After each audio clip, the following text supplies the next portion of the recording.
Professora Paola, em relação ao arsenal de guerra aqui do Rio Grande do Sul, como é que era essa estrutura? Nós podemos falar em alguns números específicos em termos de pessoal, essa estrutura funcional do arsenal aqui de Porto Alegre. O que que tu pode nos dizer, por favor? Eu acho que uma das coisas que mais me gerava vontade de pesquisar o arsenal daqui era ler na tese do Adler todas essas coisas que ele foi comentando, né? A existência de trabalho escravizado, a existência da distribuição das costuras, e sempre foi uma intenção buscar entender se essa mesma dinâmica que acontecia no Arsenal da Corte, né, no Arsenal do Rio de Janeiro, que era uma instituição, como ele mesmo colocou, de grande porte, né, que tinha uma série de trabalhadores, se isso de alguma maneira, em menor escala ou com as devidas diferenças, se aplicava aqui para o Rio Grande do Sul também, né? Então, sim, a estrutura é muito similar, né? Mas mesmo eu pesquisando o período da guerra, né, desse grande conflito que foi a guerra contra o Paraguai, mesmo assim eu percebi, né, que a estrutura e as possibilidades do arsenal de Porto Alegre eram, como era de se esperar, muito mais reduzidas que a do arsenal da Corte, né? Então, assim, a documentação que eu utilizei, que foi além de, né, relatórios presidenciais, relatórios dos diretores do Arsenal, trocas de correspondências da instituição com a presidência da presidência da província com o Ministério da Guerra, entre outras coisas, em nenhum documento eu consegui, por exemplo,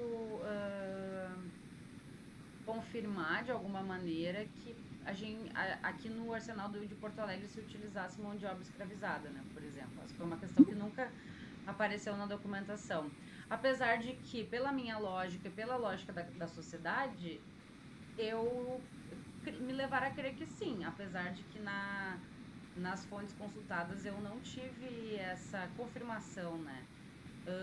O que não quer dizer que não existisse, né? A gente sabe que a documentação, né, do jeito que ela foi produzida até chegar a gente, muita coisa se perde, enfim, né? Então, o fato de não existir em correspondências e outras tipologias documentais referência a uma determinada prática não quer dizer que ela não acontecesse, né?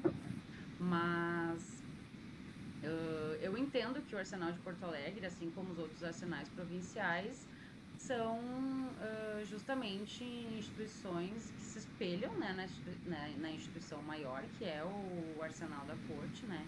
Inclusive, nas questões de fornecimento, os arsenais provinciais, eles recebem muitas coisas que são produzidas no Arsenal da Corte. A gente aqui, eu digo a gente, né? Eu já tenho uma relação tão próxima com o Arsenal que para mim já é a gente, né?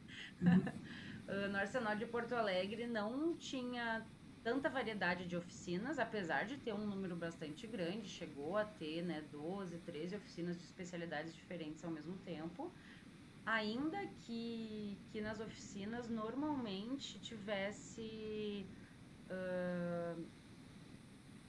o número maior de pessoas que integravam essas oficinas não eram operários, eram menores aprendizes, né? Aqui para o caso do Rio Grande do Sul, nesse contexto da guerra, né?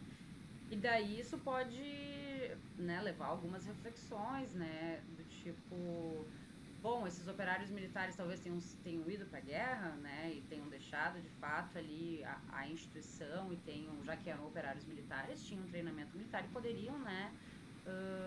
Ir para o campo de batalha de fato, né?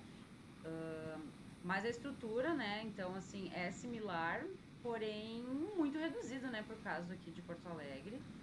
E acredito que o de Porto Alegre se aproxime mais em estrutura e funcionamento dos outros arsenais provinciais que também, né, eram instituições numa escala menor que o Arsenal do Rio de Janeiro. Né?